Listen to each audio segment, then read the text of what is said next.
Okey, katakanlah seorang guru ini mempunyai 1000 pelajar. Satu video dia adalah 30 minit. So bila 1000 orang tengok 30 minit, anda dapat 30,000 minit tontonan.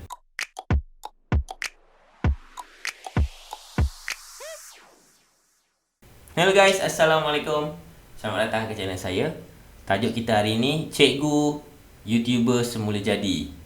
Okay, saya ada terfikir nak buat tajuk Cikgu Content Creator Semula Jadi, tapi bagi saya content creator ni orang ramai tak tahu apa maksud dia dan dia terlalu meluas. Okey, content creator ni termasuklah Facebook, Instagram, Twitter, TikTok. Okey, ni semua content creator yang dia membuat content kepada viewers dia. Jadi saya pilih tajuk YouTube ni sebab dia lebih luas dan sesuai dengan pekerjaan seorang guru ini. Jadi bagi siapa yang sedang buat kereta ke, sedang membuat kerja, anda boleh tonton video ini tanpa melihat video kerana episod kali ini lebih pada bersifat audio.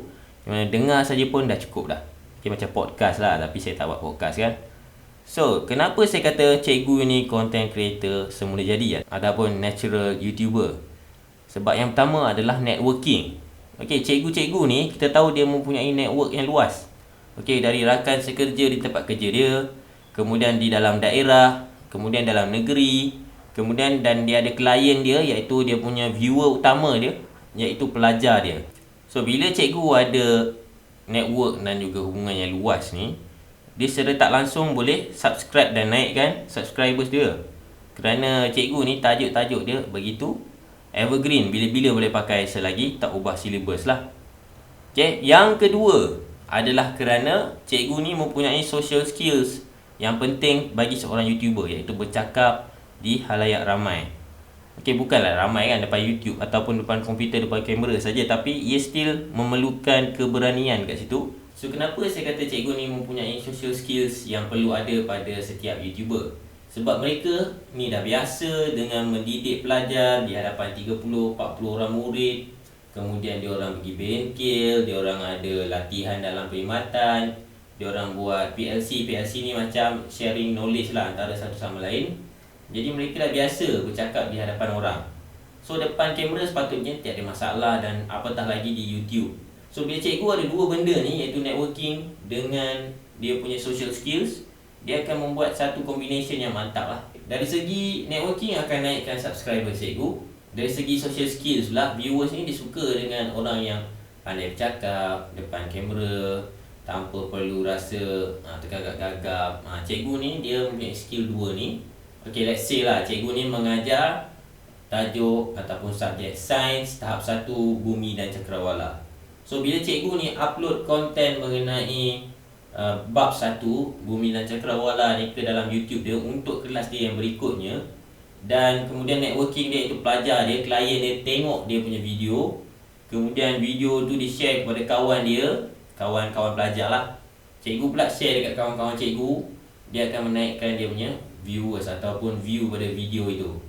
Kemudian video tu dapat pula subscribers daripada klien-klien dia, daripada rakan-rakan dia, secara langsung dan naik kat situ. Kemudian tajuk tu sendiri, katakan cikgu mengajar selama 30 minit satu video.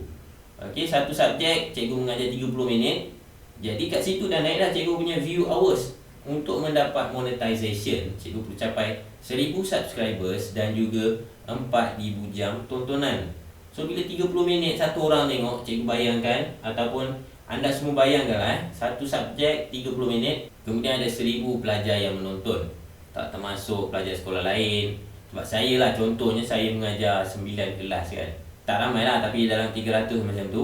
Okey, katakanlah seorang guru ini mempunyai 1000 pelajar. Satu video dia adalah 30 minit.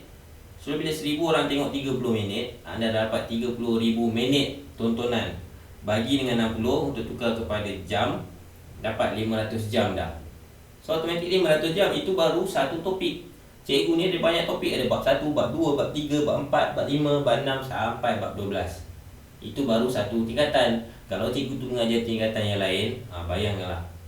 Alright, so sebab tu saya cakap, selagi KPM tidak menukar silibus, selagi tu konten cikgu tu akan bersifat evergreen. Semua orang boleh tengok, tahun depan orang tengok lagi.